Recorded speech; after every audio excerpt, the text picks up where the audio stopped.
Welcome to Gomathi's kitchen. நம்ம இன்றைக்கி பார்க்க போகிறது லஞ்ச் பாக்ஸ் மெனு, அதாவது மஷ்ரூம் மசாலா ரைஸும் அது தொட்டுக்கிறதுக்கு உருளைக்கிழங்கு வறுவலும் தான் செய்ய போகிறோம். இது செய்கிறதுக்கு 30 நிமிஷம் தான் ஆகும். இப்போ எப்படி செய்யலாங்கிறத பார்ப்போம். கோமதிஸ் கிச்சனை சப்ஸ்கிரைப் பண்ணாதவங்க சப்ஸ்கிரைப் பட்டனை ப்ரெஸ் பண்ணுங்கள். உடனுக்குடனே அப்டேட் வேணும்னா பக்கத்தில் இருக்க பெல் பட்டனை மறக்காமல் ப்ரெஸ் பண்ணிக்கோங்க.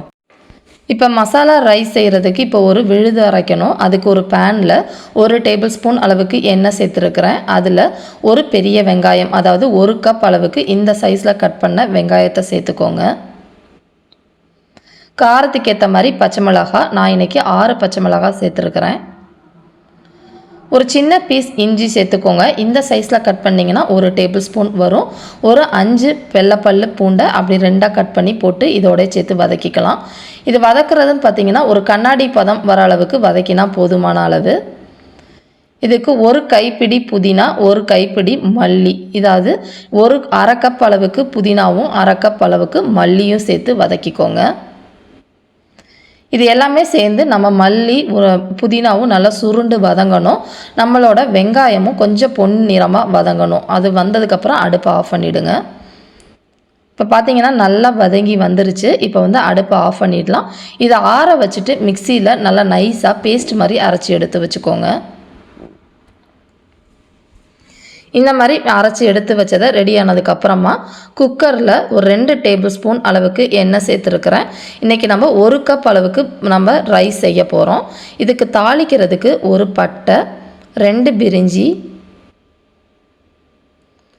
ஷாஹி ஜீரான்னு சொல்லுவாங்க, அதாவது ஜீரகமே கருப்பு கலரில் இருக்கும். இது பிரியாணிக்கோ இல்லை இந்த புலாவுக்கெலாம் போட்டிங்கன்னா ரொம்ப சூப்பராக டேஸ்ட்டாக இருக்கும். அது 1 டீஸ்பூன் போட்டிருக்கிறேன். ஒரு அரை கப் அளவுக்கு தக்காளி சேர்த்துருக்கிறேன். அதாவது ஒரு பெரிய வெங்காயத்துக்கு பாதி தக்காளிங்கிறது கணக்கு.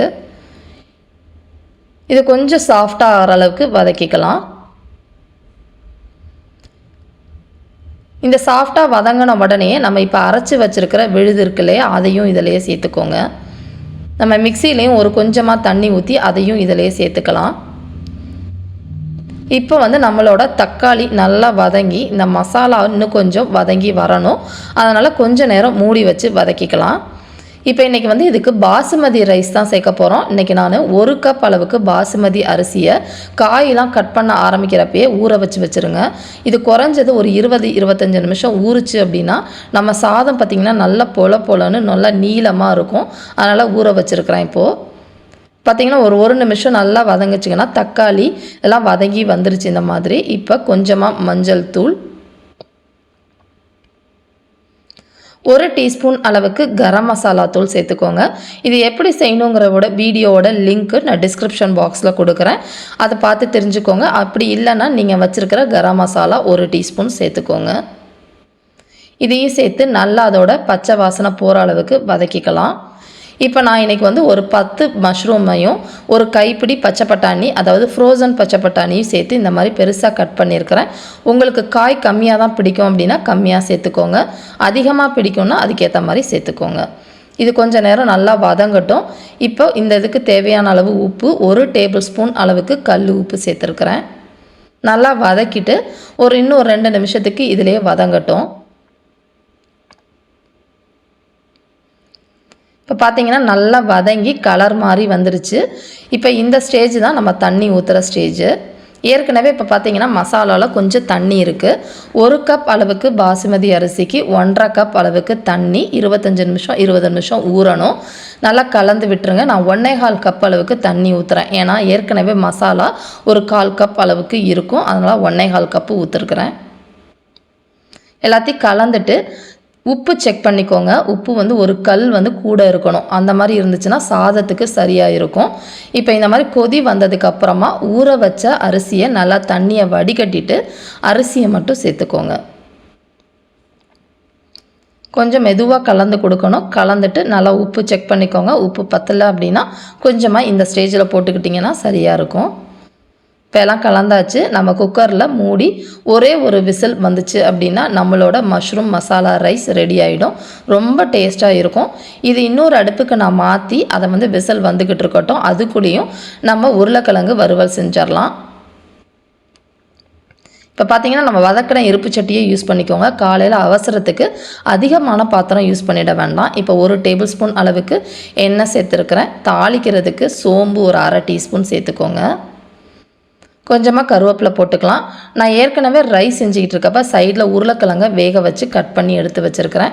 இந்த அளவுக்கு பெருசாக கட் பண்ண வெங்காயம் 1 கப் அளவுக்கு சேர்த்துருக்கிறேன். அதாவது ஒரு பெரிய வெங்காயம். உருளைக்கிழங்கு ரொம்ப குழன்னு வேகக்கூடாது. இந்த அளவுக்கு வெந்திருக்கிற உருளைக்கிழங்க கட் பண்ணி வச்சுருக்கிறத அதே சைஸ்லேயே வெங்காயத்தையும் கட் பண்ணிக்கோங்க. இப்போ வெங்காயம் ஒரு கண்ணாடி பதம் அளவுக்கு வதங்கினதுக்கு அப்புறமா நம்ம இப்போ கட் பண்ணி வச்சுருக்கிற உருளைக்கிழங்கையும் இதில் சேர்த்துக்கலாம். இப்போ இதுக்கு தேவையான அளவு உப்பு, அதாவது 1 டீஸ்பூன் அளவுக்கு உப்பு சேர்த்துருக்குறேன். இது எல்லாத்தையுமே நல்லா கலந்துட்டு கொஞ்ச நேரம் மூடி வச்சு வேக விடலாம். ஏற்கனவே உருளைக்கிழங்கு வெந்தது தான், அதனால் அதிகமாக வேக வைக்கணும்னு அவசியம் கிடையாது. கொஞ்சமாக மஞ்சள் தூள் சேர்த்துக்கோங்க. இது எல்லாத்தையுமே நல்லா வதக்கிட்டு ஒரு 2 நிமிஷம் நம்ம மூடி வச்சு வேக விடலாம். இது வெந்துட்டு இருக்க டயத்தில் பார்த்தீங்கன்னா அங்கே விசில் வந்துருச்சு. நான் அடுப்பை ஆஃப் பண்ணியிருக்கிறேன். இப்போது பாருங்கள், உருளைக்கிழங்கு எல்லாமே இந்த மாதிரி நல்லா வெங்காயமும் வதங்கி வந்துருச்சு. இந்த சமயத்தில் காரத்துக்கு ஏற்ற மாதிரி மிளகாய்த்தூள் நான் 1 டேபிள் ஸ்பூன் அளவுக்கு மிளகாய்த்தூளும் 1/2 டீஸ்பூன் அளவுக்கு சீரகத்தூளும் சேர்த்துருக்கிறேன். மிளகாய்த்தூள் என்னோடது காரம் இந்த சமயம் இல்லை, அதனால் அதிகமாக சேர்த்துருக்கிறேன். நீங்கள் காரமான மிளகாய்த்தூள்னால் பாதி, அதாவது 1/2 டேபிள் ஸ்பூனே போதுமான அளவு. இது எல்லாத்தையுமே வதக்கிட்டு இன்னும் கொஞ்சம் நேரம் மூடி வச்சு வேக விடலாம். இப்போ உப்பு பத்தலை அப்படிங்கிறனால நான் கொஞ்சமாக உப்பு சேர்த்துருக்கிறேன். இப்போ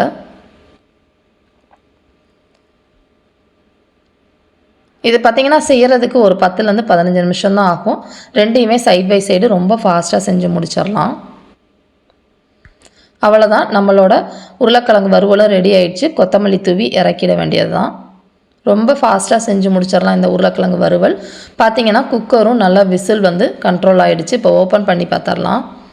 பாருங்கள், நல்ல ரைஸு என்ன மாதிரி நீளமாக நல்லா பொலன்னு வந்திருக்குது தெரியும். இந்த மாதிரி நீங்கள் பசங்களுக்கு டிஃபன் பாக்ஸில் வச்சிங்க அப்படின்னா டிஃபன் பாக்ஸு கண்டிப்பாக காலியாக வரும். அதே மாதிரி திரும்ப திரும்ப கேட்பாங்க பசங்க உங்கள்கிட்ட. அந்த அளவுக்கு டேஸ்ட்டாக இருக்கும். நம்மளோட மஷ்ரூம் பட்டாணி மசாலா ரைஸ் ரொம்ப சூப்பராக ரெடி ஆகிடுச்சு. இது ரெண்டுமே செய்கிறதுக்கு எனக்கு 30 நிமிஷம் தான் ஆச்சு. இதே மாதிரி அளவுகளோட நீங்களும் செஞ்சு பாருங்கள். செஞ்சு பார்த்துட்டு எப்படி இருக்குங்கிறத கமெண்ட் பண்ணுங்கள். வீடியோ பிடிச்சிருந்துச்சுன்னா லைக் பண்ணுங்கள், ஷேர் பண்ணுங்கள். மறக்காமல் சேனலை சப்ஸ்கிரைப் பண்ணி வச்சுக்கோங்க. தேங்க்ஸ் ஃபார் வாட்சிங்.